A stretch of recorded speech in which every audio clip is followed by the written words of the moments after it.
At 6:51, it's time now for our Monday morning sprint here on Good Morning Northwest. We'll check in with Chief Meteorologist Kristen Walls in just a minute, but first, here's a look at today's top stories. A fight involving guns and knives breaks out in Richland early this morning. Around 3 a.m., police were sent to the Motel 6 on Fowler Street for reports of multiple people fighting in the middle of the street involving guns and knives. Officers say 2 people with blood on them were arrested for fighting in public. So far, there's no reports of any serious injuries. Anyone with more information on other suspects should contact Richland Police.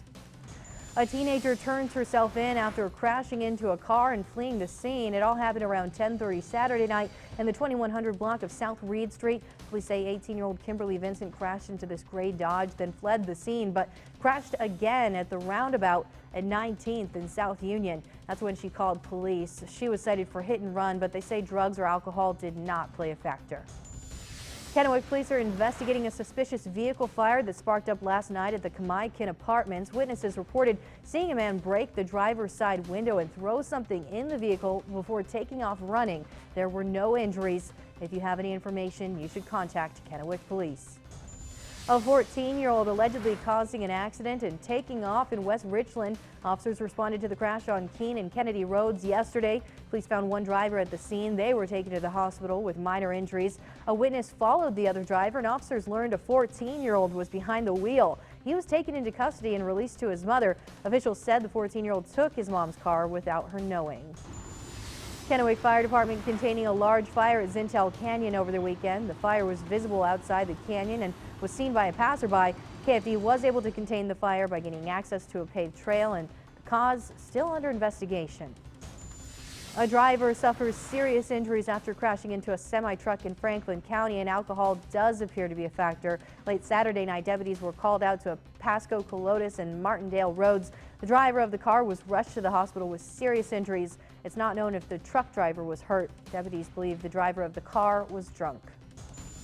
Classes are running normally this morning after a social media threat against Delta High School. School administrators were made aware of the threat Friday night. Pasco police were notified and soon arrested one person. We don't know yet if they're a student or what the threat was. However, police say there's no active threat to the school. The school district said they're thankful for the community member who came forward to report the threat. Chinook Pass on State Route 410 is closed due to a mudslide. Wash DOT shut down the pass over the weekend. Crews will be out later this morning to reevaluate the area and determine the next step. SR 123 was also temporarily closed but is now back open.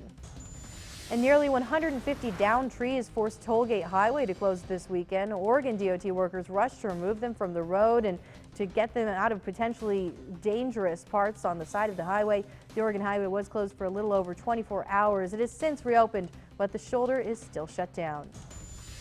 The Yakima Valley Farm Workers Clinic is urging everyone to get their flu shots. They'll host a number of clinics throughout the week. Walk-ins are welcome and flu shots cost $20. They'll be offered at multiple locations across the Yakima Valley. For a full list of those locations, just head over to yakchinews.com.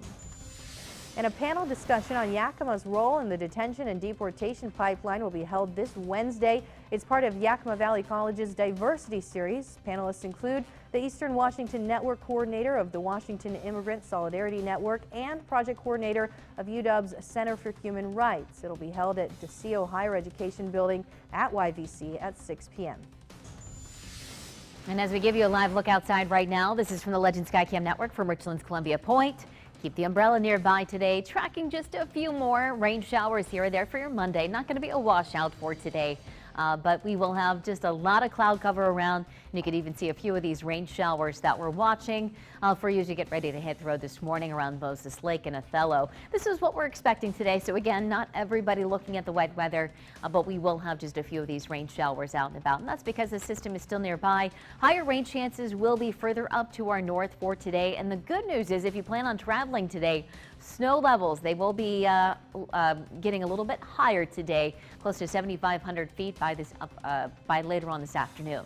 So here's Futurecast. Later on this afternoon, you can see a few scattered rain showers around the lunchtime hour. This afternoon, higher rain chances further up to our north. A few rain showers from Walla Walla and down into Pendleton. So we'll continue to keep some of these rain showers with us through early tomorrow morning before going back to that mostly sunny sky for your Tuesday afternoon. Tuesday afternoon, low 70s for some locations, although our winds are still going to be with us for the next couple of days. By tomorrow, some of our wind gusts could be as high as about 30 miles per hour. And then a beautiful day on Wednesday, although some cooler temperatures back with us in the upper 50s and low 60s. So here's today's forecast. We're expecting a high of 62 in the Tri-Cities with 60 in Walla Walla and Pendleton, and those upper 50s from Ellensburg and down into Yakima. Again, just a few rain showers here or there. 7-day forecast in the Tri-Cities. Breezy day tomorrow, just a few rain showers early on before drying out. Lots of sunshine through the end of the work week, close to 70 degrees on Friday. A weak system in here might give us a few rain showers Friday night, but then some cloud cover on Saturday, and that'll knock our temperatures down into the mid to upper 50s this weekend. And then that 7-day forecast as well for Yakima. Breezy day for the next couple of days. A few rain showers will linger into early tomorrow morning, but it will certainly be nice to have that sunshine back with us Wednesday, Thursday, Friday. We're going to see that high temperature on Friday up to 65. So get out and enjoy more sunshine. That sounds so nice. Thank you so much, Kristen. And as always, thank you so much for joining us here on Good Morning Northwest. Good Morning America is next.